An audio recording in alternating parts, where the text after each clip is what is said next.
E6 TV నేను గంగోత్రి. రామదూత స్వామి భూ కుంభకోణం. రామదూత స్వామి ఆధ్యాత్మిక గురువుగా వేలాది మంది భక్తులను సంపాదించుకున్న పేరు. కానీ ఈ భక్తి ముసుగు వెనుక భారీ భూదందా దాగి ఉన్నదని హేతువాద సంఘం చేస్తున్న ప్రధాన ఆరోపణ.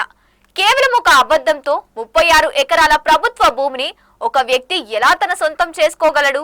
అసలు ఆ అఫిడవిట్ లో ఏముంది? కలెక్టర్ ముందు హేతువాదులు ఉంచిన సాక్ష్యాలేంటి? తప్పుడు అఫిడవిట్ గుట్టురట్టయింది. 2000 సంవత్సరంలో ఒంగోలు రిజిస్టర్ కార్యాలయంలో రామదూత స్వామి ఓ అఫిడవిట్ దాఖలు చేశారు. అందులో గుడ్లూరు మండలం చేవూరిలోని సర్వే నంబర్ 879లో ఉన్న 36.74 ఎకరాల భూమి తన పూర్వీకులదని, వేరే ఎవరికి హక్కు లేదని పేర్కొన్నారు. ఆర్డీఐ అస్త్రంతో బయటపడ్డ నిజాలు. ఇక భారత హేతువాద సంఘం ప్రధాన కార్యదర్శి నార్నే వెంకట సుబ్బయ్య సమాచార హక్కు చట్టం ద్వారా రెవెన్యూ రికార్డులను సేకరించారు.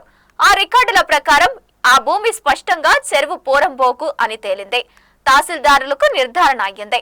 ఇక గుడ్లూరు తహసీల్దారు ఇచ్చిన అధికారిక అడంగల్ కాపీలో ఆ భూమిపై ఎటువంటి ప్రైవేటు వ్యక్తులకు హక్కు లేవని, అది పూర్తిగా ప్రభుత్వ ఆస్తి అని స్పష్టమైంది. రాజకీయ అండదండల ఆరోపణలు. గతంలోనూ ఈ అంశంలో అటవీ భూములు, రైల్వే భూముల ఆక్రమణ లోపాలు వచ్చినా వివిఐపీలు, ఉన్నతాధికారులు అండదండలతో విచారణ ముందుకు సాగలేదని హేతువాద సంఘం నేతలు ఆరోపిస్తున్నారు. ఇక డిమాండ్ల పర్వం జోరుగా ఉంది. ఇక రామదూత స్వామిపై ఫోర్జరీ, చీటింగ్ కేసులు నమోదు చేయాలి. ప్రభుత్వ భూమిలో వెలిసిన ఆశ్రమ కట్టడాలను స్వాధీనం చేసుకోవాలి. తప్పుడు పత్రాలతో జరిగిన ఆశ్రమ రిజిస్ట్రేషన్ ను రద్దు చేయాలని వాదిస్తున్నారు.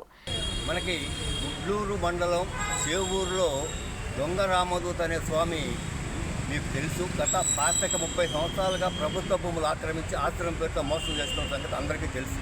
అయితే చేవూరు సర్వే నెంబర్ 879లో 36 ఎకరాల 74 సెంట్ల భూమి నాదేను, ఇంకెవరికి హక్కు లేదు అందులో అని జిల్లా రిజిస్ట్రార్ కార్యాలయంలో ఒక తప్పుడు అఫిడవిట్ ఇచ్చి రామదూత స్వామి ఆశ్రమాన్ని రిజిస్టర్ చేసుకున్నాడు 2020లో. అది బయటపడింది. నేను వెంటనే ఎంఆర్ఓకి లెటర్ పెట్టాను, ఈ భూమి ఎవరిదయ్యా అని. అది మా భూమి అని అడంగల్ కాపీ కూడా పంపించాడు. 36 ఎకరాల 74 సెంట్లు ప్రభుత్వ భూమి అని అడంగల్ కాపీ పంపించాడు. ఈరోజు మేము జిల్లా కలెక్టర్ కార్యాలయంలో కలిసి తక్షణమే ప్రభుత్వాన్ని మోసం చేసిన, చీటింగ్ చేసిన దొంగ రామదూత స్వామిని, ఎందుకంటే తప్పుడు అఫిడవిట్, ప్రభుత్వాన్ని మోసం చేశాడు, తప్పుడు అఫిడవిట్ ఇచ్చి మోసం చేశాడు రామదూతను తక్షణమే అరెస్ట్ చేసి ఆశ్రమాన్ని స్వాధీనం చేసుకోవాలి, భూమిని వెంటనే స్వాధీనం చేసుకోవాలని హేతువాదంగా ఈరోజు మేము కలెక్టర్ ఆఫీస్లో కలిసి రిప్రజెంట్ చేయడం జరిగింది. వెంటనే మేము అదే నోట్ని జిల్లా రిజిస్ట్రార్ కార్యాలయం కూడా పంపించి ఫార్వర్డ్ చేసి అక్కడ కూడా ఆ రామదూత స్వామి ఆశ్రమం రద్దు చేయమని కూడా మేము జిల్లా కార్యాలయంలో కోరడం జరిగింది.